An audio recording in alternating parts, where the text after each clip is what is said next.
महाराष्ट्रातील 4ही कृषी विद्यापीठांमध्ये असलेला एकमेव शासकीय सामुदायिक विज्ञान अभ्यासक्रम वसंतराव नाईक मराठवाडा कृषी विद्यापीठ परभणी येथील सामुदायिक विज्ञान महाविद्यालयात राबविला जातो। या अभ्यासक्रमातून नोकरी व्यवसायाच्या अनेक संधी उपलब्ध असून अद्यापपर्यंत अनेक विद्यार्थ्यांची विशेषतः शासकीय आणि खाजगी दवाखान्यात आहार तज्ज्ञ, विविध महाविद्यालयात प्राध्यापक, शास्त्रज्ञ म्हणून नियुक्ती झालेली आहे। दिनांक 4 जुलै 2025 पासून या महाविद्यालयाची प्रवेश प्रक्रिया सुरू असून अर्ज भरण्याची अंतिम तारीख 17 जुलै आहे। महाविद्यालयाचे प्राधान्यक्रम निवडण्यासाठी दिनांक 27 ते 28 जुलै 2025 दरम्यान पर्याय निवड प्रक्रिया होणार आहे।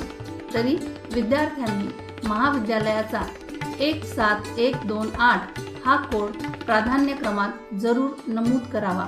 अधिक माहितीसाठी 9326106036 या क्रमांकावर संपर्क करावा।